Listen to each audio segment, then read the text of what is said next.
Welcome back. If you want to see history, you'll want to stay up late tonight or set an early alarm Friday morning. And there will be a partial lunar eclipse, and it will be the longest of the century, just shy of 6.5 hours. And this hasn't happened in nearly 600 years. So when is the best time to catch this partial lunar eclipse? Meteorologist Jordan Darensburg has the answer in today's Weather Why.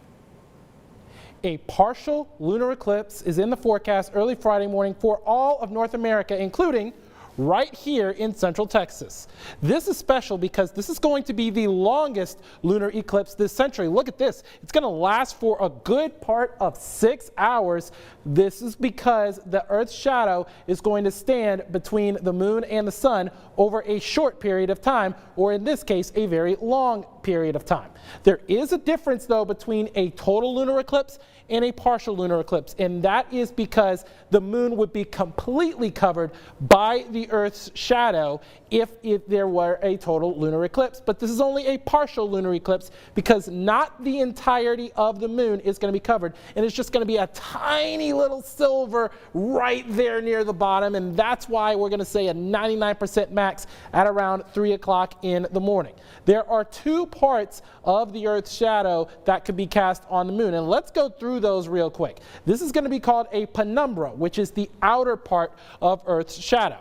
And then that deep middle portion of that Earth's shadow, that's called the umbra. And you're going to be seeing that quite a bit, and that could result in a reddish color at peak time, which is going to be at around 3 o'clock in the morning. Speaking of 3 o'clock in the morning, oh yeah, you are going to want to get up super early, or if you're a student studying for finals, you're probably used to this, pulling an all-nighter. And that's because this will get started at 12:02 a.m.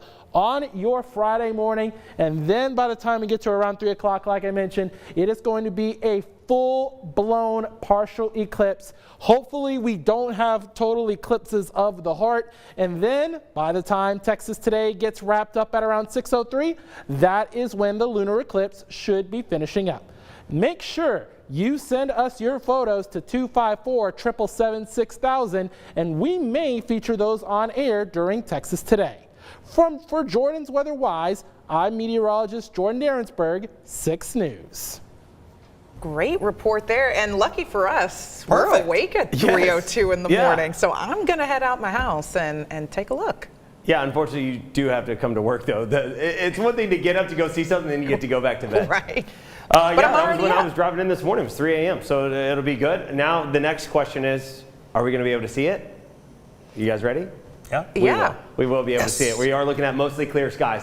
So we should get good viewing conditions here across central Texas, as it's not going to be like this morning, which we got lucky. This front came in earlier because we're waking up with cloudy skies across the area this morning. By tomorrow morning, again, overall looking at mostly clear start. So we should get the peak viewing there around 3 a.m. When we're coming into work, you guys will be popping your heads out there, hopefully getting some of those pictures. All right, for today, we're cooler. We had the 80s there for the first half of the work week. 60s take us through the rest of the work week. We've got those windy conditions out there. Again, sunshine will come out this afternoon. Nicer Friday because we'll have mostly sunny skies through the day, and we'll be looking at lighter winds. We'll see a breeze from the north to start the day, switching out of the south as we get into the afternoon.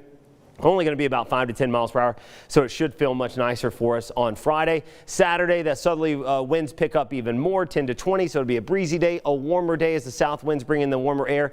We've been tracking a front scheduled to come through late Sunday. Now it looks like it's going to come in a little earlier in the day, so I've lowered the temperature some. Instead of upper 70s to near 80, I've got us more lower to mid 70s for central Texas, Brazos Valley.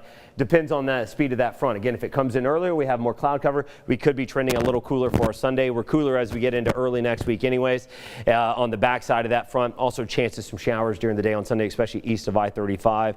As we get into Wednesday, day before Thanksgiving, big travel day here around the Lone Star State, and many of you just flying around the country. It's going to be a warm one here in central Texas. What about Thursday itself? Yeah, Thursday, again, I'll talk more about this tomorrow, but Thursday next week could be a little bit of a soggy day for us as we'll have a system moving through, maybe even portions of the Lone Star State, Northwest Texas getting in on some winter weather. Yeah, for the first time this year. Again, we'll continue to break down that dynamic forecast here in the coming days. For today, though, we've been tracking that front. It's moved through the area through the overnight hours, now pushing into southeast Texas. The cooler air coming in on the backside. We've got the 20s in the panhandle to the 50s here in central Texas. All right, those north winds driving in the cooler air mass, they've been strong through the day, 10 to 20 this morning so far. They're going to stay strong as we go through the day. They've been strong this morning, 15 to 25 late morning into the afternoon. Gusts, again, similar to yesterday. We had gusts near 30 last few days. 30 to 35 mile per hour gusts will be possible. The best chances for that first half of the day. Winds do relax as we go through your day. But again, it's cooler today. It's windy out there. Morning clouds decrease. No 80s. We're looking for 60s. And then we will be colder as we get into tomorrow morning. Temperatures, we've got good conditions coming together. Clear skies, light winds, dry, colder air in place, allowing for good radiational cooling. Here in the purple, freeze warning out. Not a widespread freeze anticipated, but we could see a few areas, a few spots tomorrow seeing their first freeze of the season. That's why we have those warnings out. Well, regardless, though, we are expecting a cold start with temperatures in the 30s to even upper 30s down in the Brazos Valley. Again, Friday, a little closer look here. We are expecting more of those 60s, but it'll be nicer with plenty of sunshine and the lighter winds.